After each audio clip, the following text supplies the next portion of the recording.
Hi నమస్తే, నా పేరు విశ్వరూపాచారి అండి. మీరు చూస్తున్నారు వాహిని మీడియా యూట్యూబ్ ఛానల్ అండి. ప్లీజ్ వీడియోకి లైక్ చేయండి, కుదిరితే సబ్స్క్రైబ్ చేస్తారని ఆశిస్తున్నాము. ఇప్పుడు వీడియోలోకి వెళ్తే, నీట్ అక్రమాలకు బాధ్యత వహిస్తూ కేంద్ర విద్యాశాఖ మంత్రి పదవికి ధర్మేంద్ర ప్రధాన్ రాజీనామా చేయాలని కోరుతూ గత నెలలో ఢిల్లీ జంతర్ మంతర్ వద్ద నిరసనలు చేపట్టి అనుకున్న ఫలితం సాధించిన కాక్రోచ్ జనతా పార్టీ మళ్ళీ ఇప్పుడు మరో ఆందోళనకు సిద్ధమవుతుంది. ఇవాళ వర్చువల్గా సమావేశమైన కాక్రోచ్ జనతా పార్టీ జాతీయ కార్యవర్గం ఈ మేరకు కీలక నిర్ణయం తీసుకుంది. ఢిల్లీలోని వచ్చే నెల 5వ తేదీన భారీ ర్యాలీ నిర్వహించాలని నిర్ణయించుకుందట.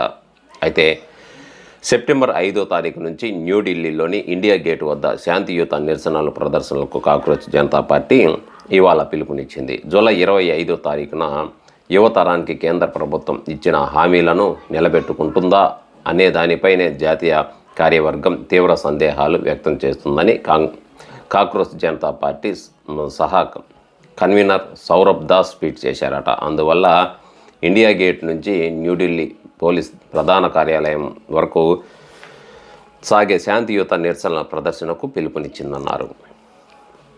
అయితే ఇక్కడ ఆత్మహత్య చేసుకున్న నీటి విద్యార్థుల కుటుంబాల జూలై 20వ తారీఖున పోలీసు దురాగత బాధితుల నిరసనలకు నాయకత్వం వహిస్తారని సౌరభ్ దాస్ వెల్లడించారు. జెట్ యువ నిరసనకారుల మృతుల కుటుంబాల విషయంలో కేంద్రం చేస్తున్న ఈ విశ్వాసఘాతానికి తాము అంగీకరించామని ఆయన తేల్చి చెప్పారు. కాబట్టి సెప్టెంబర్ 5వ తారీఖున ఇండియా గేట్ వద్ద యువత మళ్ళీ ఏకమవుతుందని సౌరవ్ దాస్ పేర్కొన్నారు. ఇప్పటికే కాక్రోచ్ జనతా పార్టీ దేశవ్యాప్తంగా స్కూళ్లను బాగు చేసే కార్యక్రమానికి పిలుపునిచ్చింది.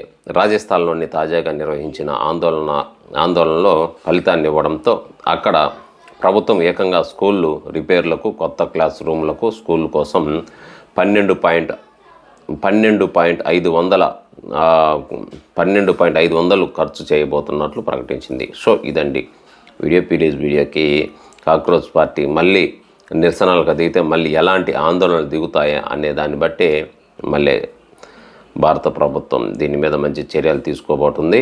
అయితే ఇక్కడ 12,500 కోట్లు పెట్టి అక్కడ స్కూళ్ళను పునరావృతం చేయటం ఇది ఒక గమనార్థమని చెప్పుకోవచ్చు.